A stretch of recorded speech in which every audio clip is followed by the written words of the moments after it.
I still say to this day that because we have such a personalized brand and there's so much storytelling behind our products, I still feel like we don't do it well enough. There's more to say and more to do.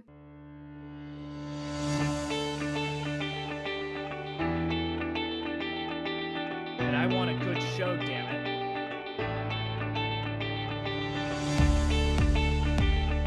Ready for a good show? Doing awesome. Yeah. I'm excited to talk to you, Angie. Thank you for having me. Yes.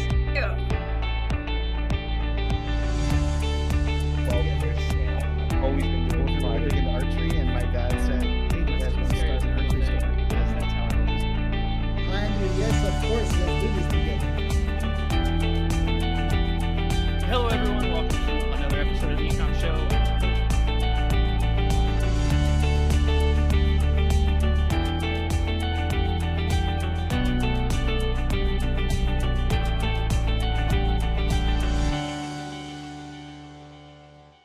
Hello, everyone, and welcome to another episode of the E-Comm Show. As usual, I'm your host, Andrew Maff, and today I'm joined by Carrie, who's the co-founder of Pappy Company. Carrie, how are you doing? You ready to do this? Great. Yes, I'm glad to be here. Thanks for having me. Yeah, I'm super excited to have you on the show. I am a big Pappy fan. I'm a big just bourbon drinker in general, so it's hard for me to do this episode without a glass in my hand, which says a lot, but super excited to have you on the show. Really looking forward to learning a lot. I always like to start these off in a very stereotypical way where you can tell us a little bit more about yourself and then, of course, more about Pappy and Company, and we'll take it from there. Yeah. So I'm Carrie Van Winkle Greener. My main name's Van Winkle, so that'll tell you that my family's in the bourbon business, which nowadays it's crazy how many people know about it and are people like you who are obsessed with bourbon. So it's kind of fun. But my great grandfather is Pappy Van Winkle. So I'm fourth generation in the family business. And so we have that great heritage to talk about. But 10 years ago, I started Pappy Company with my two sisters. It was a way for us to get involved with the family business and a creative way to sell cool stuff, basically. Yeah. So really, really fun merchandise and things that are important or traditions in our own lives that we want to share with others. So obviously, Pappy Smoking Cigar on the label is indicative of our Pappy and Company brand. So really premium high-end cigars are one of our biggest sellers. And we also do things like barrel-aged food, like maple syrup and hot sauce and chocolates and caramels and coffee. And so we like to use those special barrels and make really delicious products. And then we have barware and accessories. So we truly are a lifestyle brand inspired by our heritage. That is awesome. So is it like, would you say it's kind of like, is it part of the Pappy brand, or is it kind of like its own entity for the most part? It's a good question. It's been an evolution since we started 10 years ago. We had no idea really what we were doing. We just came up with an idea and launched it. But I own the company with my two sisters. So we're the sole owners, but we're in a licensing agreement. So with the distillery, which is our larger family business. Yeah. And so anything we sell with those trademarks, we share with them. So we like to say that we have this umbrella of a family business, and Pappy and Company falls under that. Yeah. It's a very interesting idea because, I mean, Pappy is a massive brand. So you've essentially built like... not massive. It's just well known. Well, very true. So it's not easy to find. I can guarantee you that. So very interesting. So what gave you the idea to kind of start this with you and your sisters? Well, it actually came a couple ways. There was a few things that my brother, working for my dad in the distillery side, had made, like some branded polo shirts and hats and sweatshirts. And people were always saying, "Oh my gosh, where'd you get that shirt? I want it." And then my sister actually sold an old Rip Van Winkle sweatshirt on eBay one day, and she was blown away that she made $50 on this used old Rip sweatshirt. But other than that, so it really started with more of a need for some promotional products associated with this famous bourbon brand that had no merch related to it. And so that was our initial thought. And then very quickly, it really evolved into more of this creative partnership with other brands like the cigars. We like to say, like, we're not the experts in making premium cigars, but we partner with those people. Or we're not the maple farmers. We partner with the maple farmer who has an exceptional product. With our exceptional bourbon barrels, creates a product that you can't find anywhere else on the market. So that's really what's been driving us since then. But it started from a need for people wanting cool branded merch. Yeah. What's the makeup of the group? Is there what's your role? What are your sister's role? Like who manages what? It's a good question. So there's 3 sisters. We're identical triplets, actually, but 2 of us are the only ones who have really worked in the business and built the business. The third sister, she has her interior design business that keeps her from working with us day to day. But I like to say that I run the front end of the business. I definitely am more of the creative marketing, product development gal. And then Louise, we say, runs the back end. So she's boots on the ground and runs more of the ops and finances. So I definitely have nice. the fun part. I would say it's the fun part. But we definitely mix. We're still very heavily involved in all aspects of the business. So, I'll say Louise is part of my roles, and I'm part of hers. So because we still have a small team and wear a lot of hats. Nice. So the you've got the marketing side, which is obviously my favorite side. What has that approach kind of been? Because obviously you have the obvious benefit of being able to kind of like piggyback off of the existing brand name. Mm-hmm. But even when you first launch, a website, it doesn't just like all of a sudden get traffic and start doing sales. So what was the approach to start alerting people that this product line was available? For years, it was very organic, and we were just really focused on the quality of the products and really trying to tell the story on the website. Mm-hmm. So that's all we thought about for years. We actually, and I think I told you, I'm like, I don't know if you want me on your show. I'm not a marketing expert, and I've built the business from the ground up for the last 10 years, but with a lot of help. And, so, I still to this day don't call myself like a marketing expert, even though, I've been a part of this journey from the bottom up. But yeah, so now we obviously really are more strategic in all types of ways with our marketing. But at first it was truly just selling a really good product and caring the most about the quality. Yeah. I'd like to take a moment from today's episode to thank our sponsors, Revenued. Unlike traditional lenders, Revenued provides working capital to SMBs that is based on your revenue, not your personal credit score. With Revenued's Flex Line, draw funds in a click of a button and only pay for what you use. Also, there's no application, maintenance, or draw fees. Applying is easy. Go to Revenued.com and get a decision in as fast as an hour. Join thousands of business owners who choose Revenued for their working capital needs. Again, that's Revenued.com. Which is indicative of the Pappy brand just in general. So that makes a ton of sense. That just came, that was just an organic thing that we did. And looking back, it was, instilled in us that that's how to start a business. But then through that growth of being able to gain momentum with those great products, it just has evolved into more of complicated marketing effort. And doing lots of different things. But yeah, I can talk about some specifics if you want. But I was gonna say, so who does the execution of the different marketing tactics? Is it yourself, or you have a team? Like, what's that approach? Well, I've always depended on a team. I feel like for me, I'm kind of like the high level, more overall brand image, creative, vision type of stuff. And then luckily the people around me have been able to take that and implement it.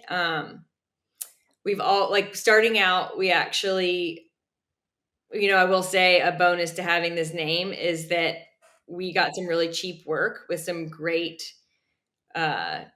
digital marketing people. Yeah. And so we early on, I think that was probably a big part of our success, is where they really helped us with our brand positioning, creating brand guidelines, even tone and voice, and not to say that that's easy, but at least we had a foundation and a template to work from. Yeah. I still say to this day that because we have such a personalized brand and there's so much storytelling behind our products, I still feel like we don't do it well enough. There's more to say and more to do, because I truly feel like that's what sells our products, is the story behind them. And that's so hard to do. It takes a lot of resources, money, video, new content all the time. It's a lot. But yeah, so then first we just hired a digital firm that was really, we had a monthly retainer, and they helped us with everything from, we did like our own photos for a while, but literally everything, imagery to copy to email campaigns, analytics, they ran the gamut. And then about 5 years into the business, we hired a marketing director. And so that's where we are right now. So we're on our second marketing director, and we do pretty much social media in-house. We have we've had multiple digital agencies throughout. So we truly have a marketing director, and then we partner with a great firm. Nice. So the overall approach, has it primarily been digital, or are you doing anything on the traditional side, billboards, brochures, TV, radio, that kind of stuff? I mean, it's all digital. I think because we started with e-commerce in our basement, and we've just evolved with the digital aspect of e-comm. But we do have, I don't know, like 70% of our business is wholesale. And so we do work with retailers. But then in regards to traditional advertising, I mean, we've dabbled in a little bit of magazines, but yeah, we don't have the budget to really test any big dogs out there in regards to traditional advertising. But we have not seen any real return on that. And so we're just really are focused on digital. Yeah. And correct me if I'm wrong, but the parent brand, the Pappy, the drink itself, like there's not a lot of marketing going on there either. It's the best marketing you possibly can do, which is essentially just really focusing on the product in itself and making sure you're putting out arguably some of the best product available.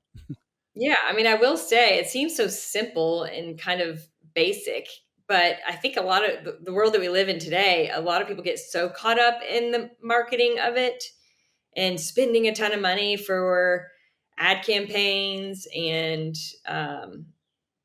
paid stuff. I think obviously you have to play in that realm, but I think you're kind of flipping this. It needs to be flipped. You can't try to just market something without a truly great product, that there's a niche for, or that is exceptional. Is the strategy at all kind of around like community building? Like I would imagine, your biggest benefit being your brand can be where people come to talk about the Pappy brand. So you're just building like, hey, fan base, come hang out here kind of thing. And so like your social and email and that kind of stuff is all just Pappy focused, correct? Yeah. I mean, it's interesting you say that, because I think that is a goal of ours, to be more community driven. And we do want to show that we're real people on digital, living real lives, very similar to yours. And we're not anything that actually, I mean, we're just like you, people think like, oh, Pappy Van Winkle, it's this big, far off thing, and it's not. We're right here with you. And so I think that's what we're trying to show digitally, that we enjoy these products. That's why we want to share them with you. But we do want to be more literally community focused and bringing people together and having events and places for that. And so that actually is our next thing to work on, is a space, experiences, things like that. Oh, so are you thinking of opening your own like brick and mortar and doing retail, or are you thinking like pop-up shop kind of stuff? Well, we do have a retail space in Louisville where our headquarters is, in a little area called Nulu, which is outside of downtown, on the outskirts of downtown Louisville. But we're working on an experience there. So there'll be more to come. Interesting. Can you Yeah. expand on that? What do you mean by like an experience? Because this Well, sounds like my next somewhere where vacation. you can come and have a drink and also experience the history more and the brand itself. Because I think there's also a stretch in our family history that you know about Pappy, you've learned about the Citzuelo distillery, but the reason we're here today is because of my dad and what my dad resurrected with the family business. Because in 1972, his Pappy's distillery, my grandfather, Pappy's son, had to sell the distillery. And so what my dad was left with was one label and just had to rebuild everything from the ground up. And so there's a lot of history there as well. And we want to honor that. And it's truly, the more current past, Yeah. however I'm trying to say that. I know what you mean. That's So awesome. we want to honor our grandfather. We want to honor our dad, the story. There's still lots to tell and lots to experience. And there's really Buffalo Trace, our partner, you can obviously go to Buffalo Trace where the whiskey's made, but they don't have a specific experience for Pappy when you're there. And I think there's no better place for us to do that ourselves. Wow. That is awesome. I will definitely be coming there soon. Yeah. We got a lot of work to do on it, but Yeah. it's definitely going to happen at some point. That's awesome. From pivoting back to the e-commerce side, sorry, that always happens. So I know obviously you sell on your own website. Have you explored selling anywhere else? Have you done the whole Amazon, Walmart, that kind of thing? No, I wish I had someone else on my team to talk more about that. We go back and forth. Yeah.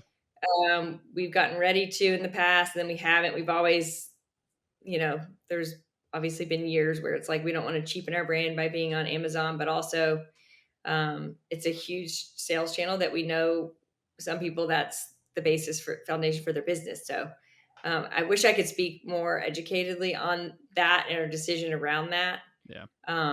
But it's not off the table, but we haven't. Yeah.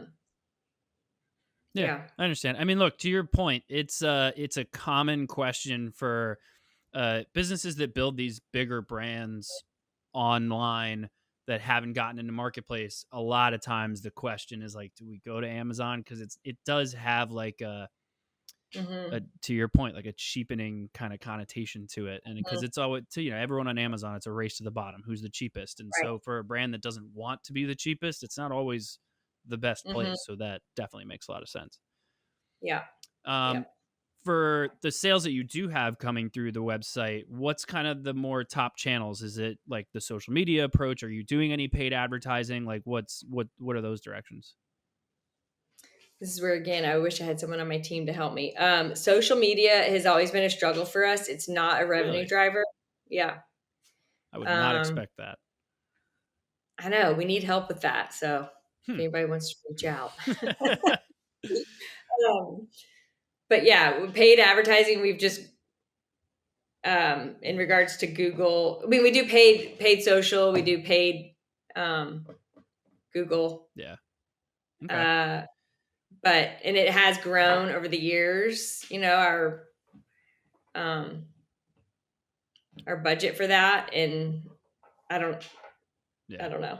What's the thought on the product line in itself? Like when I think, okay, I'm going to a distillery and they've got merch, you have the usual, like your t-shirts, your hats, that kind of stuff. You've obviously expanded into many different things. What's the thought? Are you going to continue to expand the product line, or what's like the methodology around the products that you've already gone into? Yeah, well, our driver is definitely more of the food category. I think mainly because it connects so closely to the bourbon, because we use the actual barrels, and a lot of the products get aged in the barrels. They get that bourbon flavor from the barrel, and so I mean that's pretty special. If you can't drink the bourbon, good point. You get these special food products. But this is where I'm like, gosh, yeah, I could ask everyone on your show what we should do, because I think part of our drive is to create, these larger, more expansive categories that aren't so connected to the bourbon because they're us and our lives and our traditions and our heritage that we're pulling from, that can mean barware and home goods and things like that we feel fit really well, but our customer base is still heavily influenced by the bourbon, the closer it is to the bourbon. So that's been a struggle for us. Yeah. But then I'm like, well, other brands can do it. Why can't we expand into other categories? But, we're struggling with how to do that. What's the strategy behind that and where we go out and find those new customers. Yeah. And so when you, especially for the food side of things, are you doing that through like a co-packer, or do you have someone that like in-house that's cooking this stuff? We still work with partners usually. So, if we decide we're coming out with some new cocktail mixers, like one of them is going to be an existing partner. And then we're coming up with a smoked line using our barrels to smoke food. And that's a new partner. And so we really found that we like working with other small brands with the same, values, and together create something really cool because they're like the experts in that field. Yeah. And so I think it's a great way for us to be able to expand our product offerings and know that we're really working with great products and partners. And we know exactly where the products are coming from. And I think it, honestly is a strategy in not having to have those resources in-house as well. Yeah. So they make our products for us in a really true partnership. Yeah. It's awesome. It's the coolest concept. I'm a big fan. So I love when I came across you guys, I was like, oh, this is going to be super interesting. I was so excited. But go ahead. Sorry. I was impressed you thought of us, and so appreciate you. Yeah, I appreciate you being on the show. I don't want to take up too much more of your time. I know you're slammed and all that fun stuff, so I don't want to bother you. But I would love to give you the opportunity, let everyone know where they can find out more about you, and of course, more about Pappy Company. Yeah, so our website is pappyco.com. And everything is right there. I mean, we sell retailers across the country. It's not a vast list, but I think we do have a retailer list on our website if you want to look that up. But we're always, I truly like to say that we are the people behind the screen. So if you email us, all of our emails are on there. We obviously answer the phone when you call. So we're happy to answer any questions, but we're easy to find. Perfect. And yeah, I think our Instagram is Pappy & Co. Beautiful. Yeah. Carrie, thank you so much for being on the show. Obviously, everyone who tuned in, thank you as well. Please make sure you do the usual: rate, review, subscribe, all that fun stuff on whichever podcast platform you prefer, or head over to the ecommshow.com to check out all of our previous episodes. But as usual, thank you all for joining us. We'll see you all next time. Have a good one. Thank you for tuning in to the E-Comm Show. Head over to ecommshow.com to subscribe on your favorite podcast platform or on the BlueTuskr YouTube channel. The E-Comm Show is brought to you by BlueTuskr, a full-service digital marketing company specifically for e-commerce sellers looking to accelerate their growth. Go to BlueTuskr.com now for more information.